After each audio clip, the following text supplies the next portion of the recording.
Dominic Kimengich, kwa heshima kabisa tunakutambua na tunatambua wenzako, ndugu zangu wa kisiasa ambao wako hapa, Leader of Majority, whip wetu mkuu wa kitaifa kwa bunge, governors, wajumbe na mwenyeji Kirwa, wazazi na wanafunzi wa Chepturuai, hamjambo?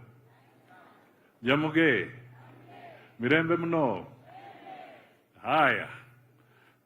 Bishop, mwanzo kabisa kupitia kwako nataka nitoe shukrani na heshima kwa waumini wa sehemu hii, wakaaji wa sehemu hii, kwa sababu kupitia kwa uongozi wa kanisa la Katoliki mumejenga hii shule mpaka pahali imefika, na sasa tunaungana na nyinyi tusongeshe zaidi. Kwa hivyo tunasema heko kwenu na heshima tunapeana kwa wazazi na kila mtu hapa. Nataka pia nichukue fursa hii kuwapongeza wanafunzi na walimu. Nimepata nafasi kidogo kuangalia katika program matokeo yenu ya mwaka jana. Ni matokeo mazuri. Muko kwa ile barabara nzuri, na mimi na imani kwamba we are going to see wonders from Chepturuai girls.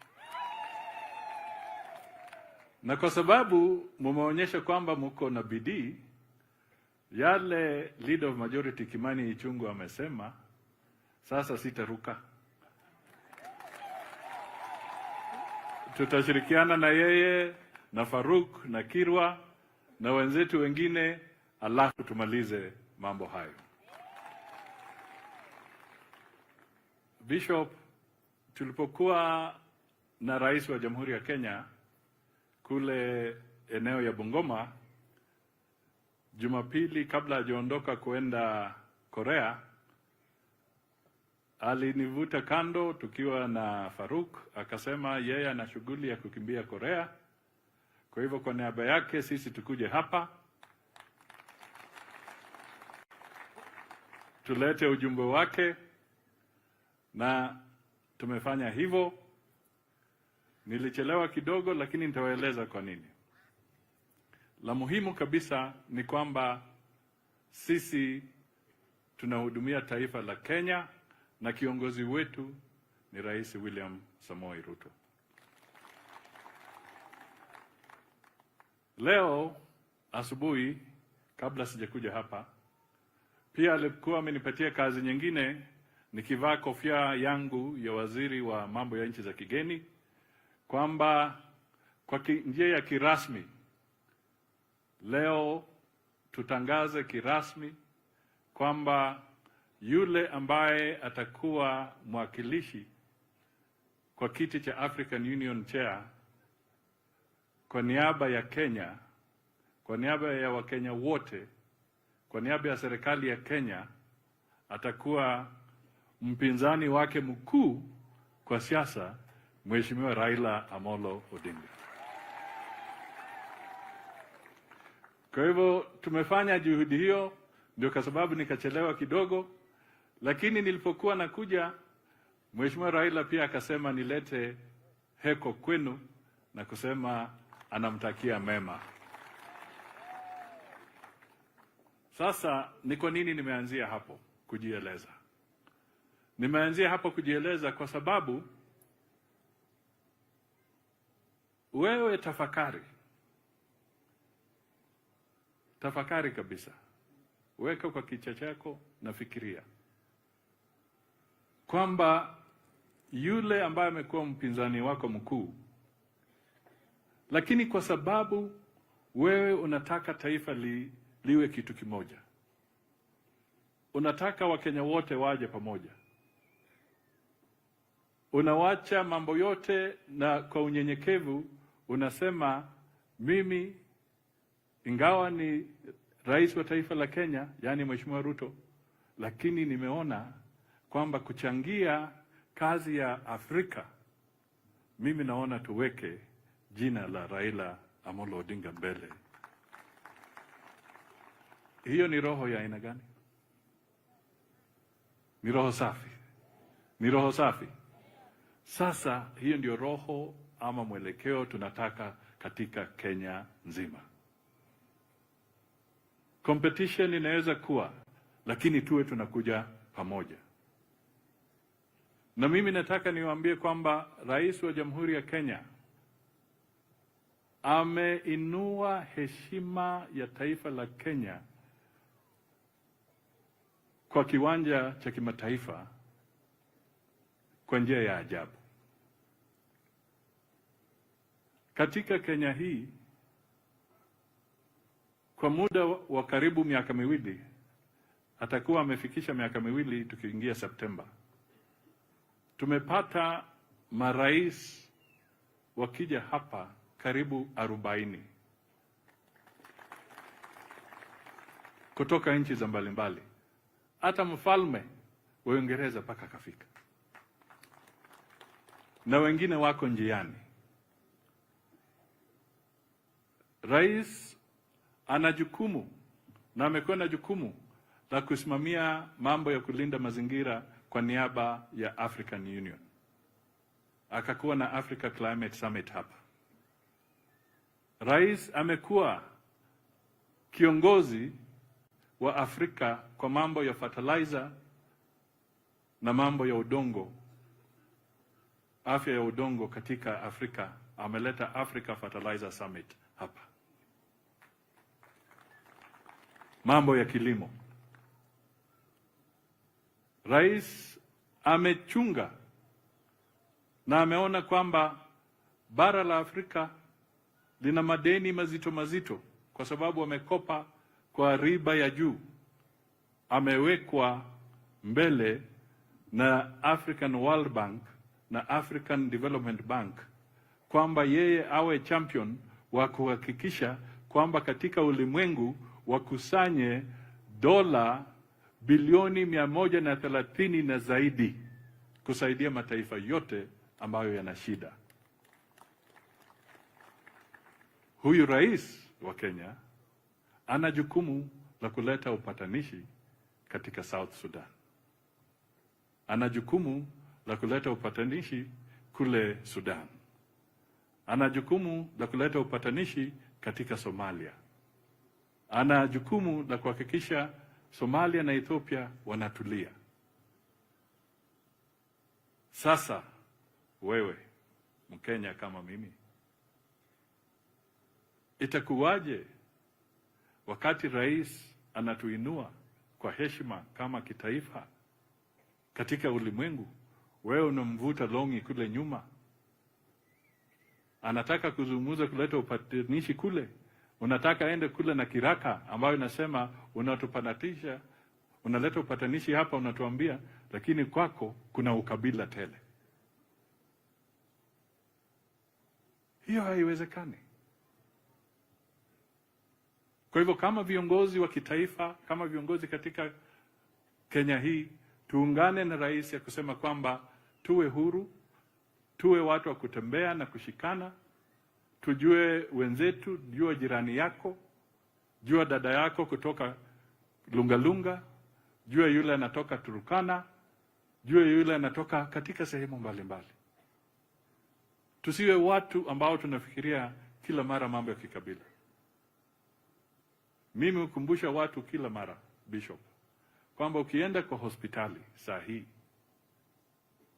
na daktari aseme kwamba umepata ajali na tunaona umevuja damu nyingi sana, aende kwa blood bank yake, wapime group yako, wakwambie iko damu inakuja. Wewe ukiwa kwa hali mahututi, utaambia daktari, ngoja kwanza nieleze, hii ni damu ya Mluya ama ya Mkamba ama ya Mjaluo ama ya Mkikuyu? Utaweza fanya hivyo kweli? Si utapokea damu na upone? Sasa utajua ni kabila gani imekuponya. Labda ile kabila unasihi ama unafikiria ndio ile mbaya, unachukia, unachochea, ndio hiyo damu inakuponya, na unatoka kwa hospitali ukitembea, na wewe bado unasema unaongea kikabila. Jameni, tuepukane na ukabila kikamilifu.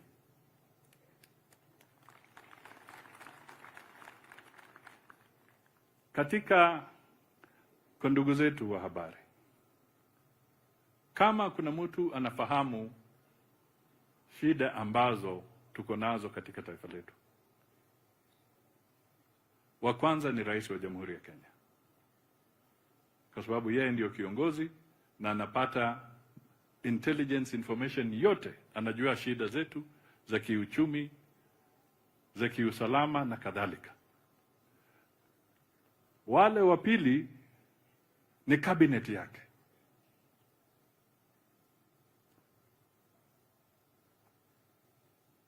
The president and his cabinet are the first point of call in understanding the challenges that Kenya is facing.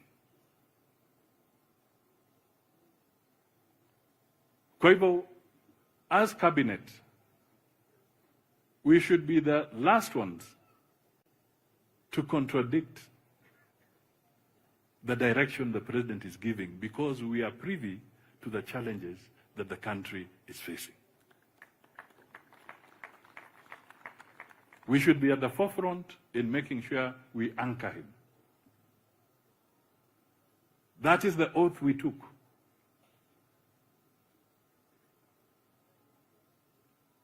Hiyo ndio kiapo tulikula.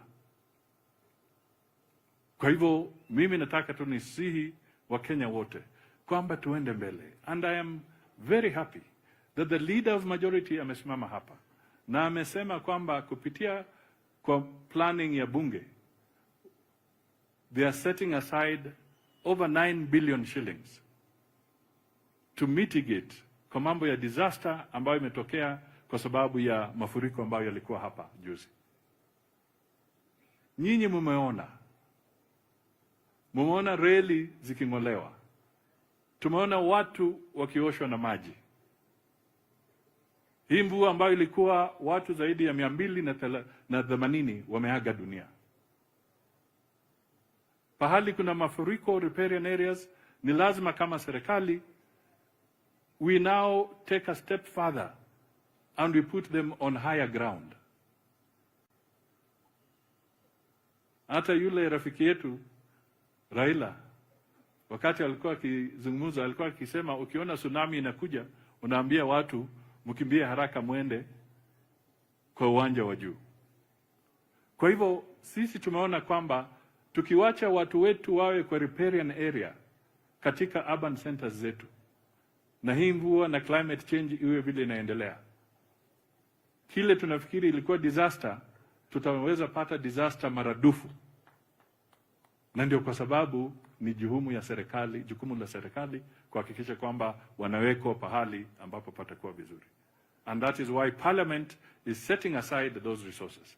Na mimi nataka niwaambie hata hiyo bilioni 9 si haitoshi.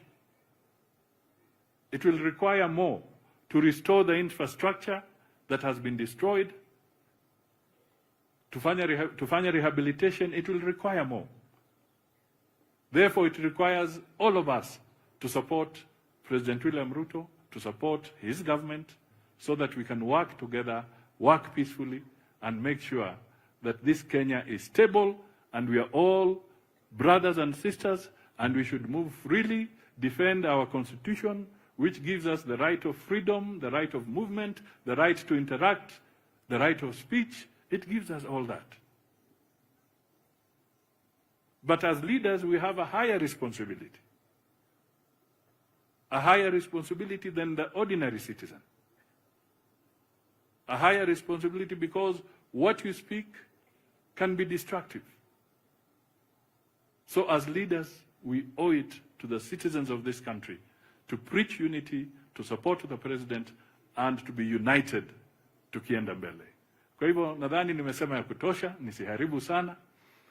Mimi nataka nichukue fursa hii nipeane barua ya Mheshimiwa Rais wa Jamhuri ya Kenya, alafu niongeze yangu kidogo, alafu tupate maombi na tufunge, kwa sababu wenzetu wanakimbia bunge Majority leader yuko hapa, alikuwa ananiambia nisipofupisha atahakikisha kwamba ataleta mswada kwa bunge wa kunikoroga. Kwa hivyo nataka niwachie hapo ili mambo isiharibike sana. Na mimi nashukuru Governor Sang na koti moja Sang, saa zingine mimi namuita governor wangu kwa sababu ni hapa tu. Na mimi najua tukifanya hiyo infrastructure vizuri tutatembeleana vizuri sana. Asante sana, niko tayari nipeane ya mkubwa. Haya. Wapi huyo kijana? Hii ni ya mkubwa. Kwa hii bahasha iko 1.5 million. Hiyo ni ya Mheshimiwa William Samoei Ruto. Na hii hapa ni 1 million kutoka kwa Musalia Mudavadi. Mnajua mimi ni kama ama tu? Si mnafahamu? Haya. Na leader wa majority Kimani Ichung'wah shilingi 1,400. Thank you. Haya, governor